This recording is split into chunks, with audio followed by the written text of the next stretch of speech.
Okay, alright. Welcome back to my YouTube channel. I'm Mandis Vlog.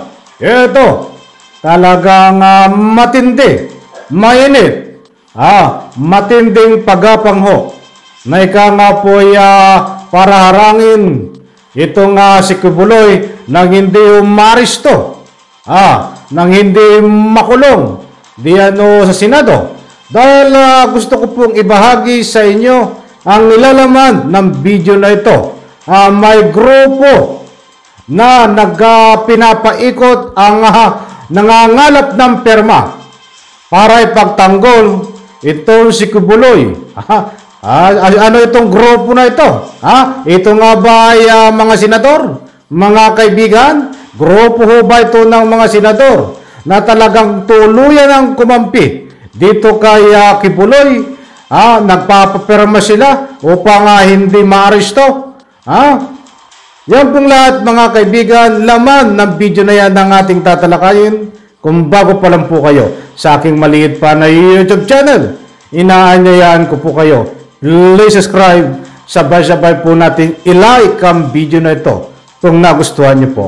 Ako'y muling nakikiusap mga kaibigan, kung pwede lang, patapusin po nating panoorin ang kabuuan ng vlog na ito.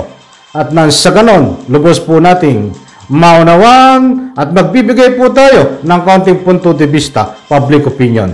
Pagkatapos nating mapanood. Kaibigan, samahan niyo po akong panoorin.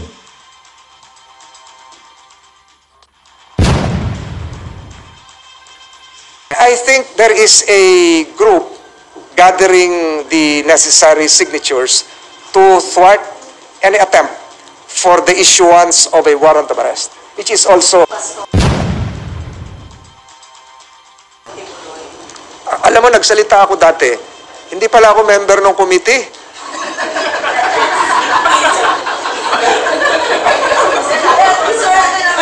O, natawa kayo. Hindi pala ako member ng committee, As a member of the Senate. Oo. Hindi ako member ng committee on women Women's, Women's Month pa naman ngayon, March ngayon. Kaya kanina, hinahanap ko sa Pampanga kung ano yung mga, sabi ko sa Pampanga, kinakausap ko yung mga local civil registrar, konti na lang nagpapabinyag na ang pangalan, Marites. Iniiwasan na nila yung pangalan Marites Inip ako lang, pinatawa ko lang kayo. Sige. So, I think there is a group gathering the necessary signatures to thwart any attempt for the issuance of a warrant of arrest, which is also legal. And as I have stated before, the good Pastor Kibuloy can and exhaust all his legal remedies, legal avenues, with the assistance of his lawyers, just like any other Filipino citizen. Yung mga nag-rally kahapon dyan, karapatan po nila yon. Igalang din natin.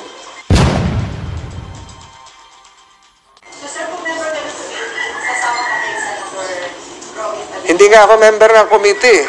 Something na parang overreaction about the proceedings. No, never mention overreaction, pero I understand the Department of Justice reinitiated a similar proceedings a few days ago. And we should allow, likewise, the Department of Justice to continue with whatever investigation they are conducting right now. Name naman and they were respected naman. Ano po yung kakaiba kay Pastor Kibuloy that he be spared from attending the... Wala naman nagsasabing he be spared Ang sinasabi ko lang, igalang. Gaya nung kita nyo yung Ruiz couple. So, ginalang natin yon, di ba? Yung bumulag doon kay Manang LB. So, ginalang din natin yon. Binili ko pa nga ng TV yon dyan sa kulungan. Hindi sa pagbubuhat ng sariling bangko. Lahat nung pumarap noong Blue Ribbon, ginalang din natin yon. So, yung paggalang sa kanilang karapatan. I leave that to the committee. Sabi ko nga, hindi ako member ng committee pala Interview ko ng interview, hindi naman ako kasali pala doon.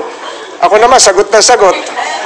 Maalam ka naman okay na yun. Sir, pero like sa inyo noon, sa Blue Ribbon, pag hindi sumipon, talaga nag-issue kayo ng sagrina.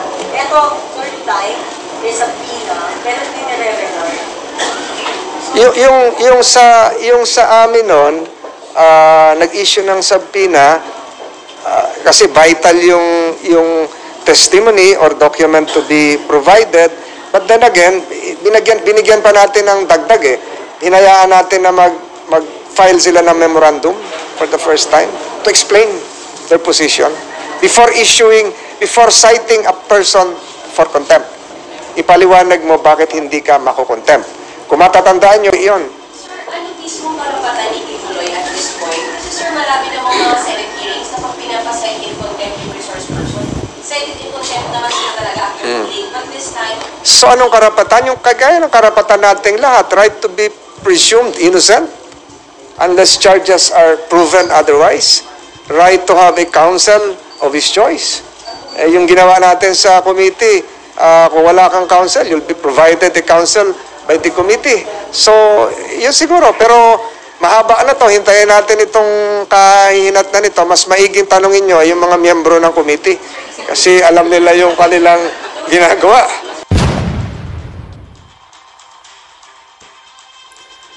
Okay, alright. Shoutout po sa lahat mga kaibigan. Ito, talagang yan pong napanood nyo na video ay naganap na press conference po ni Senador Tolentino diyan po sa Senado. Ilang oras lang po ang nakakaraan. Kaninang umaga po yan na naganap. At kinumpirma nga niya dyan na hindi po siya membro ng committee na nag-iimbestiga dito ho sa ika nga po paratang di umano kay Kibuloy. Ay kita nyo ho, kahit hindi membro ng committee ay alam na alam niya po ang sasabihin sapagkat maliwanag diyan. Sa ruling ng video ay diretsahan niya sinabi na mayroon na grupo na kumakalat na nagpapirma upang pigilan ang warrant of arrest at pag-aresto para ikulong dito sa Senado itong si Kibuloy. Hindi yan membro ho ng komite. Bata alam na alam niya po ang galawan sa internal ng Senado po. Mga kaibigan, ay for your information, sa lahat po ng hindi nakakaalam, ito din ho ay malapit kakampi ni Kibuloy. Ito pong si Tolentino, Senador Tolentino. Okay, maliwanag po dyan mga kaibigan na mayroong grupo na nagpapakalat ng perma. Mga ngalat ng perma. Ako'y nabigla doon kasi pag sinabing grupo, ang inaakala ko ho dito ay katulad kong ordinaryong tao na pupunta sa mga lansangan, bahay-bahay upang magpakalat ng perma. Batang naisip ko, siguro naman hindi na kailangan ito, yung mga ganon. So yung pala, ang ibig sabihin yung group na yon, ayon sa aking reliable information na nakuha, ito pala ay grupo ng mga senador na kampi.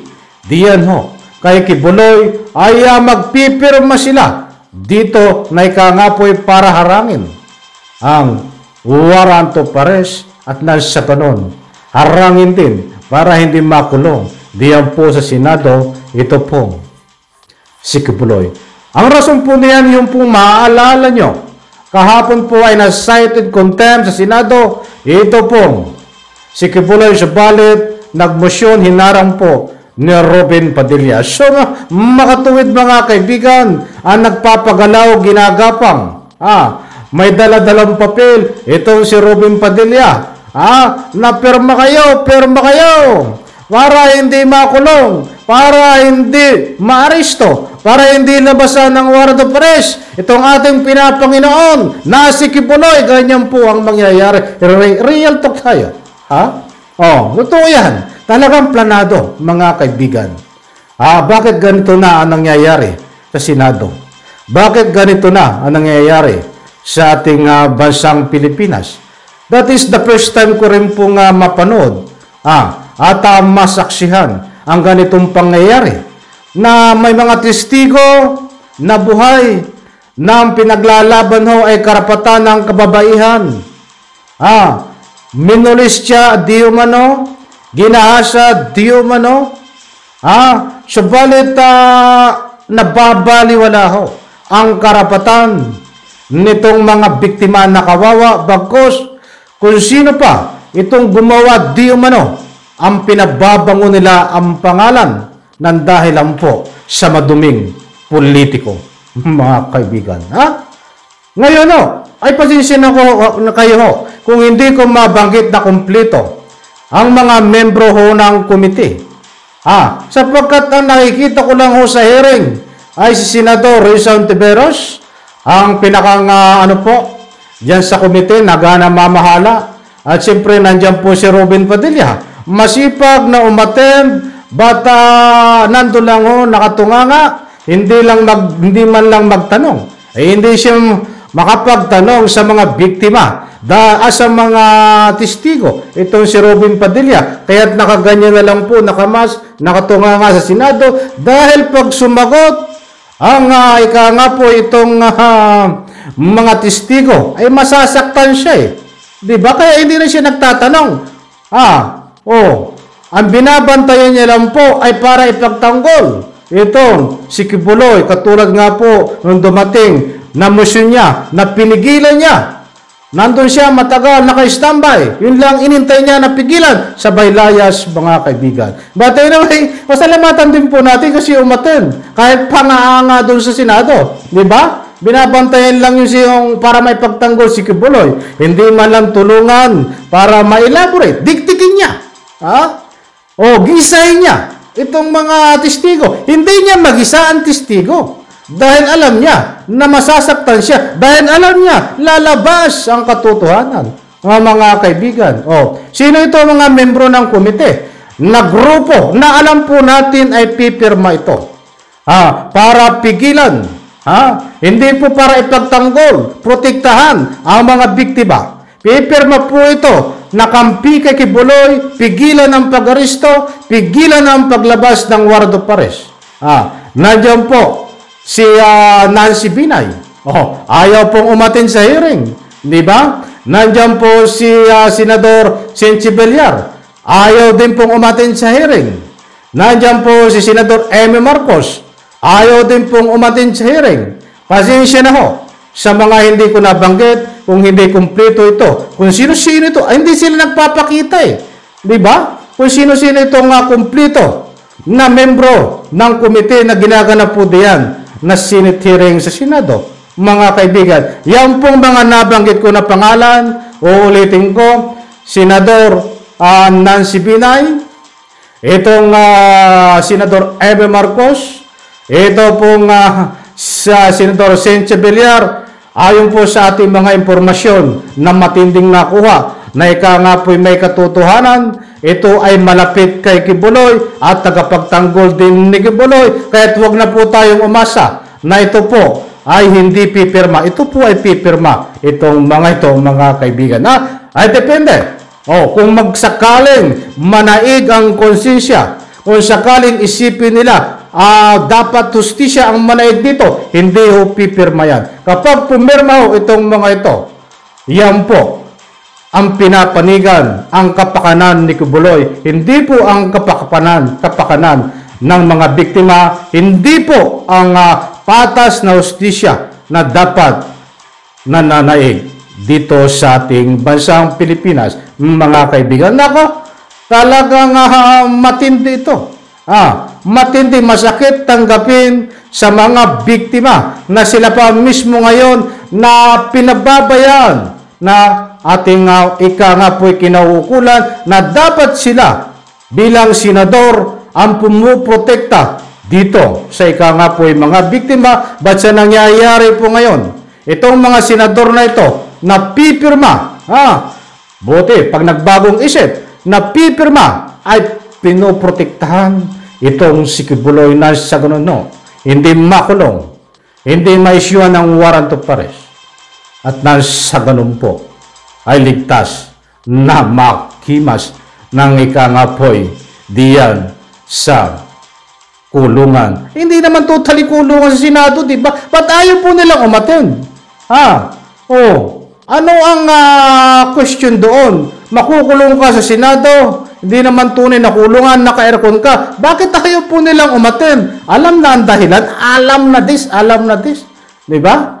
So, napakadumi ng ating na politika, mga kaibigan, kung magbabatay ho tayo, dito ho, sa tinatalakay natin, napakadumi ho. Hindi ko na po isa-isahin, mga kaibigan, kung ano ang dahilan. Alam ko ho, nakuha nyo ang gusto kong ipunto. So, maliwanag po mga kaibigan, ay may grupo. Yung grupo na yan ay grupo ng mga senador na pipirma para pigilan itong warrant of arrest at nasa ganon, hindi maaresto at makulong sa Senado itong si Kibuloy. Maraming salamat po at pagpalain po tayo lahat. Sabay po nating i-like ang video na ito kung nagustuhan niyo po. Bye-bye. Palakpakan.